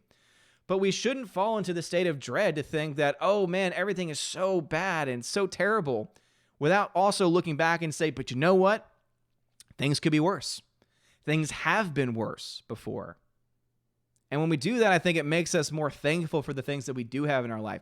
It makes us thankful for family, right? I remember, when Hurricane Katrina hit in New Orleans back in 2005, when I was living down there with my family, I didn't really feel sad or sorrow for me and my family. My mom was crying and rightly so. I mean, she was seeing the house that she had built and spent years, putting her heart and soul into, having to get gutted out, right? But then I was looking around and I was saying, hey, we still have our family. I had one friend that lost his dad, and it wasn't even to the storm. It was, he stayed at the house, had a generator running, went to go check the generator and got electrocuted. Like, it's those kind of things and those kind of stories where you're like, you know what? Things really aren't as bad right now as it could be. So that's why right now, like, I'm looking and I'm like, yeah, it would be great to go to the movie theater right now. Yeah, it would be great to be able to go outside, go on a hike and everything. But you know what? I could be one of those families that's been impacted by this, that's lost loved ones to this. So perspective is always an important thing. And Reed, you always help, I think, bring perspective, because you're bringing in quotes, or you're just quoting you yourself are a quote. So thank you so much for that donation, man. And thank you so much for bringing that back. And yeah, I miss the old black and white films too. And you know what? As I said before, if movie theaters want to get back going, if they want to get me back in the theater instantly, say, hey, we're showing Casablanca. We're showing 12 Angry Men. We're showing It's a Wonderful Life. We're showing all of these films that people love for $4 on the big screen. We're showing films like 2001: A Space Odyssey in IMAX for $5 or something to that effect. Now, that would be more difficult because they have to work that out with IMAX, but still, I can imagine it. I kind of hope it happens, because I think that we're going to need a lot of that kind of stuff to bring us out of this rut, because, we can't just have everything reopen all at once and not have to catch up in some way. Like, we're going to be playing catch up in some capacity. But anyway, that was a good sidebar. It was a good sidebar. Bruce says, speaking of irrelevant, I've heard that even the mainstream are now saying Rotten Tomatoes is no longer credible. Shelter in Place seems to be doing some good, I see. Oh, I didn't hear about that, but that sounds fantastic that people are finally waking up to that, because dear Lord, it should be pretty apparent now, man. When they changed their system, remember, when Captain Marvel came out, They literally changed their entire system, and their excuse was, oh, we were already planning to do this. Even if that were true, you still pulled the trigger too early because your entire system was broken for weeks because you wanted to defend one movie. Hamlet's Tragedy. 89. Sorry if you've answered this already. I left the chat for a bit, but did you hear about the sequel of The Passion of the Christ? Yes, I have. And don't do that. Don't leave the chat. If it's that important to you, I say this all the time. And it's not me berating anybody. It's just me trying to talk sensibly, I think. If there's a question that you ask that you care so much to hear the answer to, stay in the chat. Don't leave. Don't ask it again. Or here's something else you could do, and this goes for anyone. If you leave the chat, you ask the question, you didn't hear it, tag Tina. Tag Steph. Tag the Valks. Tag the regulars here. Mr. Peabody, Laura, HyperNext 13, right? And there's Larry, Robert Frey, Linzer. Those are the names I'm seeing right now. But there are so many others in the chat right now. Father Christopher Miller, Bruce. If I'm forgetting your name, it's not on purpose, I swear. But tag one of them and say, hey, did he talk about this? Because then you can get your answer more quickly. And I don't have to do this kind of sidebar. Okay? Jace Doe says, yo, Odin, what's up? What's going on, Jace? Just chilling here, drinking some apple pile? Apple pile? Is that a beverage? Getting my fill of the Three Stooges. Great show. Just before the main course of classic horror movie of Svengoolie. Ooh. I don't know classic horror movie of Svengoolie. I've never heard of Svengoolie before. I've never heard of apple pile before either. I don't drink, so I don't know what that is. It could very well be a non-alcoholic beverage for all I know. But Three Stooges, man. Love it. Yuck. All right, J-Sto says, what's context? Oh, you so funny. Father Christopher Miller says, if you're in the Diocese of Knoxville, I'd say give Father Patrick Reeson a call. He'd be able to give advice. Thank you, Father, for that. Yeah, because I've got good priests here in my parish. They're at least offering the traditional form of the Mass, but yeah, okay. Thank you, Father. Appreciate that. Grandmaster Yoda says, Are Disney make Robin Hood where he looks like a real fox? If so, God help us. Okay, so I think that's a reference to recently they're saying they're trying to do a live action, but really it's animated remake of the classic animated one with the fox. Yes, I believe that's their idea. And dear Lord, it's going to be terrible. Super says, what makes it even more tragic, if that's even possible, is the pointlessness of it. Emperors and officials made what they did to Jesus and literal saints their legacy, but Rome fell away. Yeah, you're right. I mean, people forget about people. I mean, fun fact, and it's not really a fun fact. You know how we have those nice, fun fireworks called Roman candles? Do you want to know what an actual Roman candle was? They actually covered this a little bit in Paul, Apostle of Christ. That was actually, I think, a pretty good faith-based film. Also, Jim Caviezel in that movie, playing St. Luke, I believe. And yeah, so Roman candles were Christians being burned alive to light the streets of Rome. So think about that the next time. I know that's kind of like a dark thing, but think about that the next time you see someone playing with a Roman candle, that firework that causes so much joy from people, and sometimes people use it stupidly, is named after the burning of Christians to light the streets of Rome. People forget that that's the kind of stuff that was happening in the early church before. Again, Christianity's been around since Christ. Again, the 20s, actually probably no, I guess 30s AD. So roughly 30s AD, again, because 33 AD is when the crucifixion, again, there's up for debate about when the crucifixion actually took place, but around 33 AD or so, Christianity's been around. It wasn't until around, 318, because I think I got it wrong last time. I think I said 313, but it's 318, that it was finally made legal to be a Christian. So roughly 300 years of persecution just because of what you believe, to the point of you even being burnt alive. Like, we think we have it bad. And that's something that I think about sometimes, right? I complain a lot about the current state of the church, but things are pretty good in comparison to that. they're not great, and I think that we still have the ability to fight against it. But Father Christian Miller says, oh, the Office of Readings is in reference to what you were talking about, Christ descending into hell. Oh, okay, Father. Thank you. See what context does? Now I understand it. I'm not like you. I'm not bound to pray the Liturgy of the Hours daily. I do usually evening prayer, and I try to read the readings from the Office of Readings, but normally I do that at night before going to bed. It makes for good nighttime reading.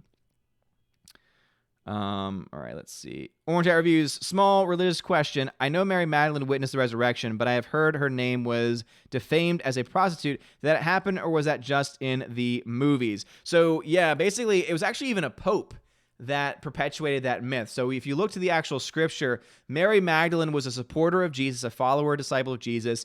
And as far as what happened to her, she was possessed. So she was a demoniac, one that was possessed by demons.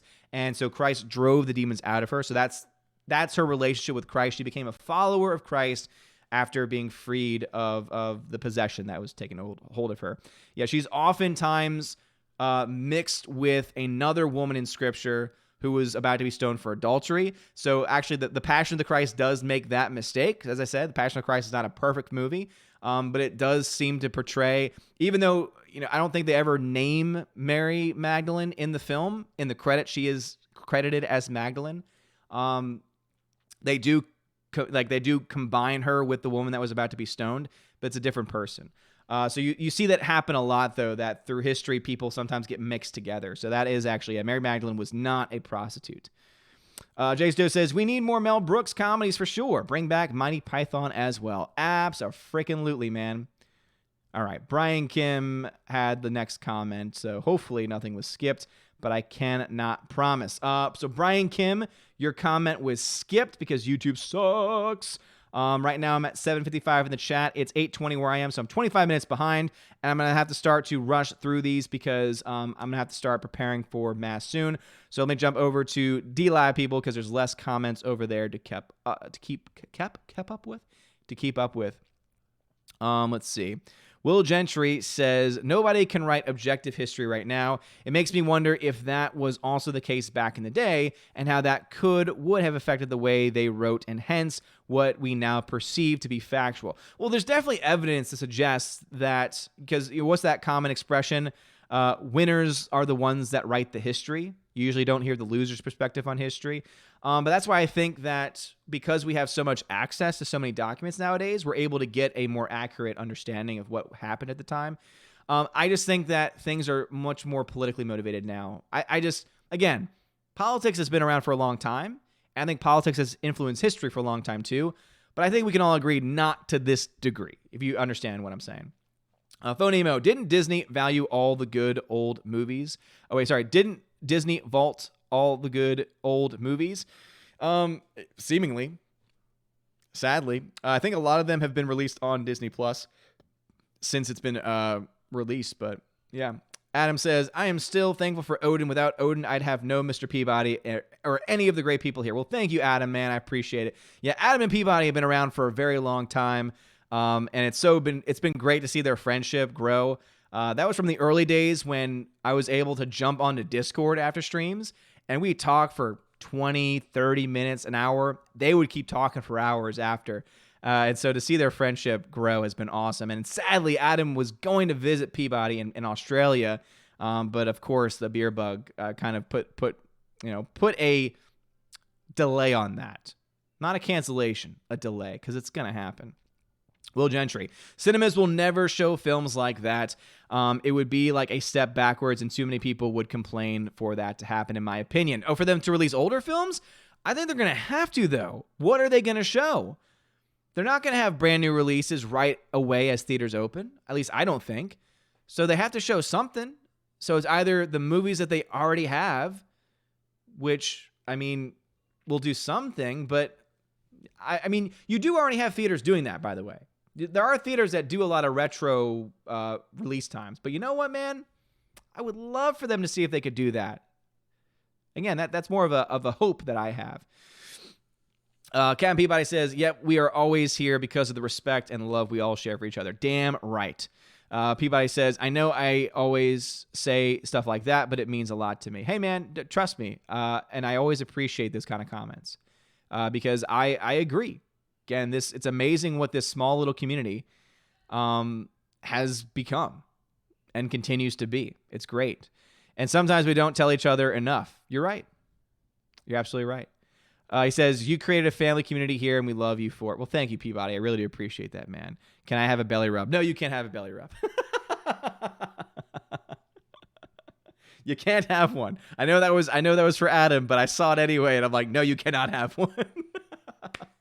But thank you, man. No, I mean, I think about Tina and Steph, my Valks, and I think about everyone in the chats who have just been so generous and have also just been so awesome.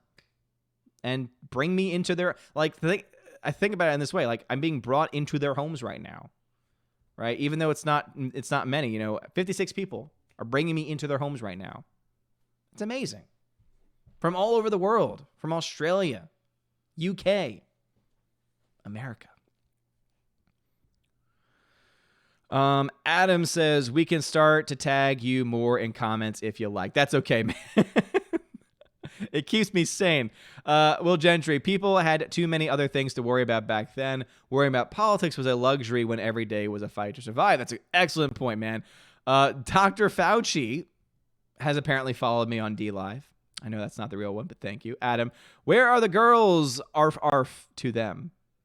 Phonemo, Disney will be forced to release New Mutants, hopefully the R cut. I think that's coming to Hulu at some point. Will Gentry, my money would be on more modern day classics like films from the last couple of years. That's my thinking, but I'm no expert. Will Gentry, no. Again, it's going to be either or both is my thought.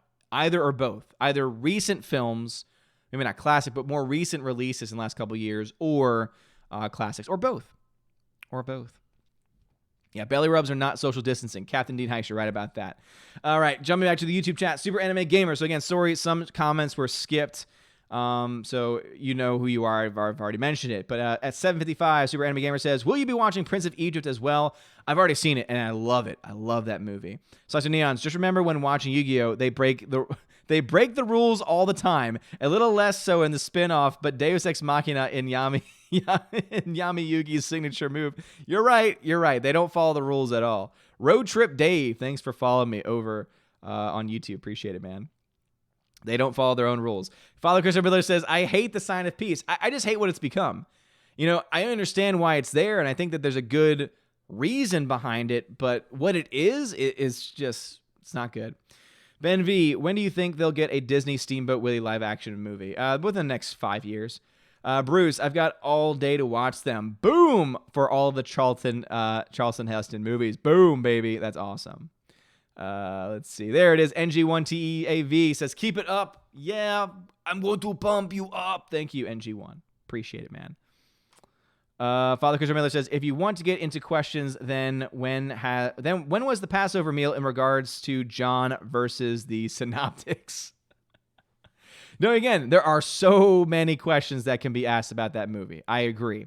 Father says, been trying to read Benedict XVI's book on the Passion, and for those who think it's anti-Semitic, I would let people know there's a disclaimer at the end of the Passion stating they're not liable. Yeah, I mean, it's not. It's not anti-Semitic.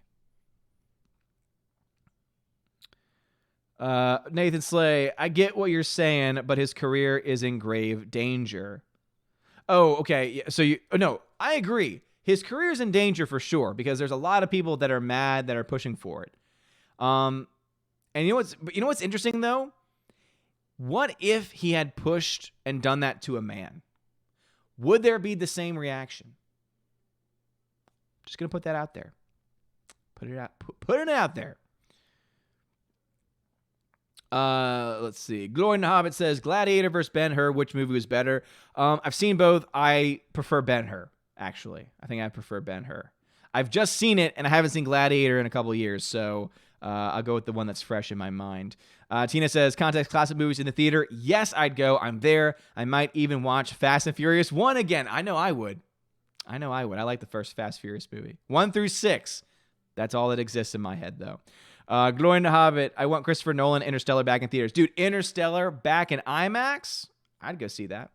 Super. The way it was taught to me, the Romans actually considered Jesus to almost be a terrorist, and Pilate only did it to get back in the state's good graces. Absolutely disgusting. Yeah, no, absolutely. I mean, there's a lot of factors that were at play, because obviously the Jewish people are the ones that brought the crimes to Pilate, wanted him to be crucified, because they saw it as, both sides basically saw it as a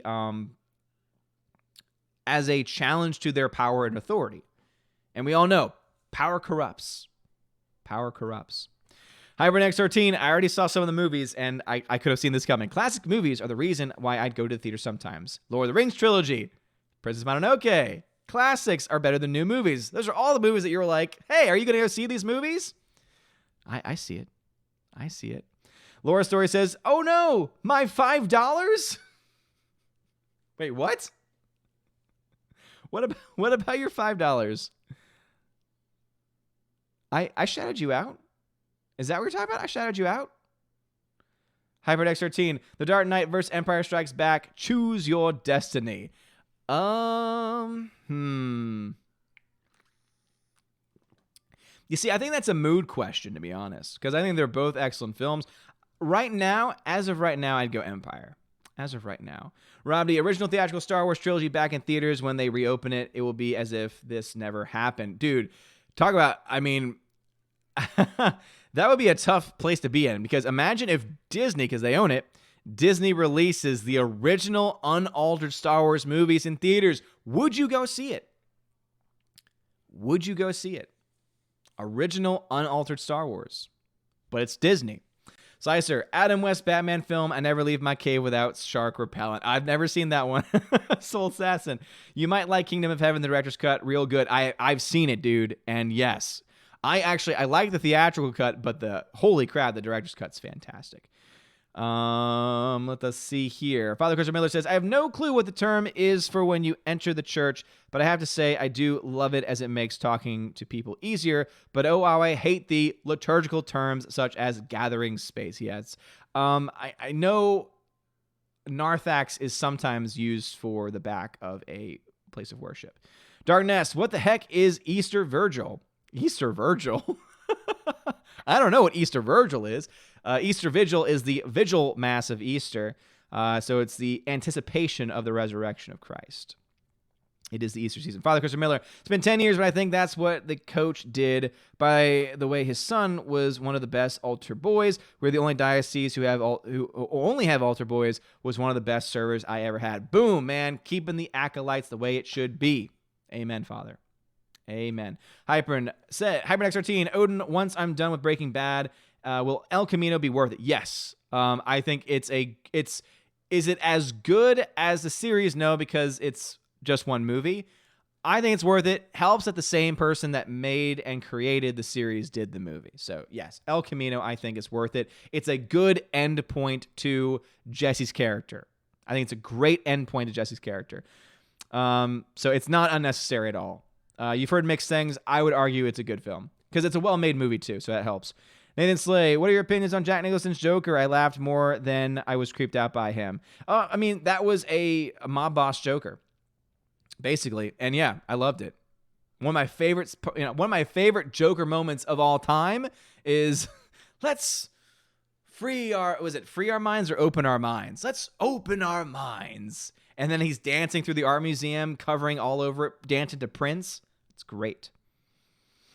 All right, I need to start jumping through some things. 70B, I'm sorry about your friend's dad. Well, I mean, this is 15 years ago now, and I haven't talked to him in a long time. I haven't talked to him probably in about 14, 13 years. It was not a close friend, but obviously it's still bad that it happened. Tina, Clownfish TV, my other go-to, then you and Gary said, yes, the mainstream media is going anti-Rotten Tomatoes, even Forbes. Damn, son. Father says, Svengoolie is on MeTV, which airs classic horror sci-fi movies. This evening's movie is The Island Earth. Yeah, I know of MeTV. It also shows old school television as well. Let's see. Father Christopher Miller says, Roman candles. I knew Nero used the Christians to light his garden. Yeah, it was disgusting. Father says, no, 313. Legal to be Christian was 313. Okay, so I said it was 318, and it was corrected to 313. I knew it was one of the two. Bruce says, I've had to give up watching Svengoolie. Okay. Chat jumped on me as I was reading it, of course. Because that's just what happens. Can't have anything nice. Can't have anything nice now, can we? Bruce says, I've had to give up watching Svengoolie for your Saturday streams. Here it starts at 8 p.m. Tonight the movie is The Island Earth, which is a good old sci-fi movie. Someone just talked about that. Easter will be the first time I've had to pray the office of readings in almost 23 years, says Father. Wow. Father says the reason for that is it's commuted for those who participate in these Vigil. That's right, Father, you're right. Glinzer, cops where I live will be patrolling neighborhoods to issue fines to those that dare not social distance. Curious how they picked Easter. No, yeah. And also Kentucky's governor, by the way. So I know Tina's not a fan. Kentucky's governor, man, basically has said that they're going to put, like, I think cops out, or they're putting warnings out. No, basically he said that he wants people to take the license plates of people that go to church for Easter. Disgusting. HyperNext 13, the Odin's Movie Blog Trilogy, number 1, context. Number 2, chat jumped. And number 2, chat jumped on me. Number 3, return of the chat, Hypern says. Yes. J Stowe also says Svengoolie is the island Earth. Oh, it's the same thing. Tina says, in the DeMille King of Kings, he portrayed the casting out of demons in Mary Magdalene. I don't remember that being in any other movie. Oh, he did King of Kings. Okay, that's another movie that I need to buy at some point. I don't have that. Father says, for those interested, I'll be streaming my mass at 9 a.m. tomorrow Central Time on YouTube. The Nerd Father. Subscribe to The Nerd Father. He does some great streams. He does his masses. He also has a Council of Fathers on Sunday. It's awesome. He's only 800 subscribers and 3,500 hours away from being monetized. Boom, help Father out. Sierra Productions. Hello there. How's it going? Sunny B, where are the girls? They're with Mama. Tina B, every summer local art Deco Theater did older modern classics, true classics. Always packed the house. It can be done. Context, release old movies. Agreed. Yes. If you market it well enough, absolutely those films can do well. Absolutely they can. Frank, 56 people and 21 wiener dogs here with you. Thank you very much for that, Frank. Appreciate it. Make sure you smash that like button as well. Tired Odin just woke up so I could leave a thumbs up on my own stream. And yes, I am OG Odin Peep. Yes, you are, Tired Odin. Yes, you are. You've been around for a long time. I see that background image of yours. That's from the old house. Father Christopher Miller, in these tough times, make sure you wash your hands like Pilate did. Absolutely. Forever Sci-Fi, I thought Risen was an interesting take on the resurrection. I can't remember if I saw that or not, but I remember not hating it if I did. If that makes any sense. J Stowe, they would get my money showing older movies in theaters. Would love to see some of Ray Harryhausen on the big screen. Again, I think there's money to be made there. Tina, would I go see the unaltered Star Wars knowing it's now owned by the filth known as Disney? I'd have to pray hard over that one. I think a lot of people would, Tina. To be honest, I think a lot of people would. I wouldn't because I already have those versions because of the amazing people online that have made the specialized versions, the Project 4K versions. But you know what? I would think about it to be on the big screen. I would probably end up buying a ticket to something else and then walking in. Forever Sci-Fi says, I'm okay, gave blood today, so a little tired. You? I'm doing fine. Dude, I gave blood a couple weeks ago. So I'm eligible again in May. That's very important right now. If you can donate blood right now, it's something that's desperately needed. Especially, I'm a type O. So if you're type O, think about it. Super says, I'm going to laugh so hard if Disney has to walk back on their decision to deny old Fox films to theaters and unvault films. I hope they do it. I hope they do too. And you know what? They need the money. They need the damn money. So they might have to. Dear Lord, so many comments. Forever Sci-Fi, my parents live in Michigan. Their governor is a twit and a tyrant. Yeah, dude, she's insane. Soul Assassin, have you heard that California is thinking of leaving America? I think it's adorable that they want to be like us Texans. Please do. California, please leave. Again, I love my people out in California, but guess what? That means you can move. But yes, California, please leave. You're ruining our elections. Tina, our governor is doing what? What a piece of crap. He was even getting some praises from people who didn't vote for him. Lousy little deep breath. I'll pray for him. Yeah, make sure you double check, fact check me on that one. But I'd gotten word from that was happening. Hybrid X13, I'd pay to see a movie about you meeting your tired clone, Tired Odin versus Odin Civil War.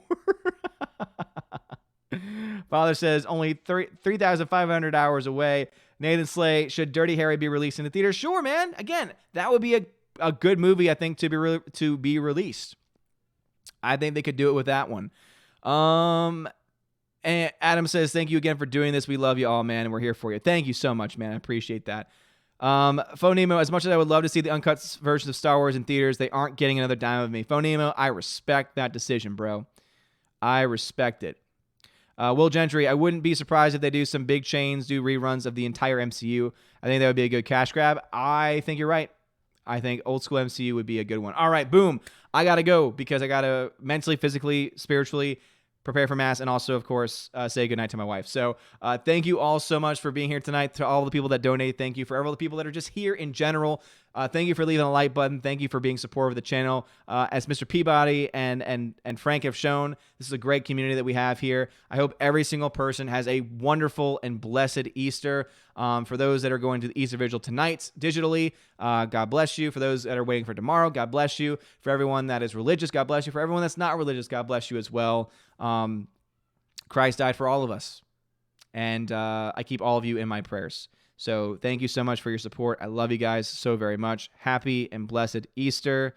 He has risen indeed, is the words I cannot wait to say over the next few hours or so. So have a wonderful night, everybody, and as always, God bless. And now a huge shout out to my April Patreon and Subscribe Star members. We have animation commentator Brian P., Dion, Divex, Elizabeth M., Enrique Evangelista, Father Christopher Miller, Hail Father, Frank the Tank and the Shawhan Wiener Dog Clan, Harold Francis, The Hunker Chunky Funky Monkey, Inflamed Wood, Intertrap Productions, Jason Clark, Jeffrey Toon, JJ Jonathan Jerembeck, Kenneth Cameo, Lady T, Mad Mitch Dunaway, Mike Jackson, Mr. Peabody and his evil twin with the beautiful hair, Orange Hat Reviews, Outpost Dyer, Perpetual Punster, Riff Magos, Rosetta Allen, Steve Glasker, Teresa Martin, Theodore Bendon, The DJD Show, and Tina B. And to my Subscribe Star members, Robert Revo, Mr. Roy, Glinzer, G2 Cool 99, Dark Star 57, J. Alex McCarthy Jr., US 888209 Fast, Dean Heiss, Harold Francis, J-Rod the Beer Guru, Nevadan G. Adams, and ZK Man. I'm going to go ahead and leave that blank spot just previously in case any more people decide to become a Patreon or Subscribe Star member over the next few days. Just remember that as soon as you sign up, you are immediately eligible for any of the benefits. If you just sign up at the $1 tier on Subscribe Star or Patreon, you get a shout out at the end of every single video, including my live streams. If you're a $5 or up backer on either platform, you get access to exclusive giveaways where I give away several 4K Blu-rays, digital copies every single month as well. If you jump up to the $10 tier on either platform, you get access to all of that, plus you get access to an exclusive podcast that I do with my friend John the Flick Pick of John Flickinger and the Flick Pick fame.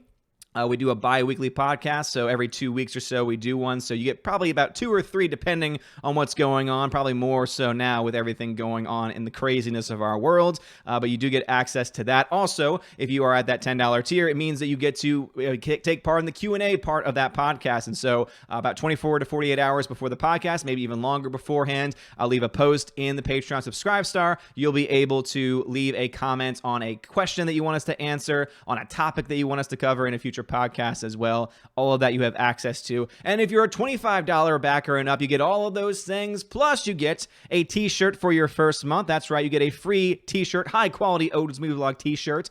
So just make sure if you're at a $25 and up backer level, you leave your address. That way I know where to send that to. And also I will be messaging you to get your size information. That way I can send that out to you as quickly as possible. But you also get access to an exclusive Chosen of Valhalla live stream that we have once a month on this channel, where I invite you to be on the show. You can either show your face or not show your face, or hey, you don't have to show up at all. It's totally up to you. And we talk about a wide variety of things. We talk about movies that you've been watching, modern things going on, the pop culture, and pretty much anything that you yourself want to talk about. So if any of these things sound interesting to you and things that you'd want to do, please hit that Patreon Subscribe Star link in the description of this video and think about joining today. Have a wonderful day, everybody. And as always, God bless.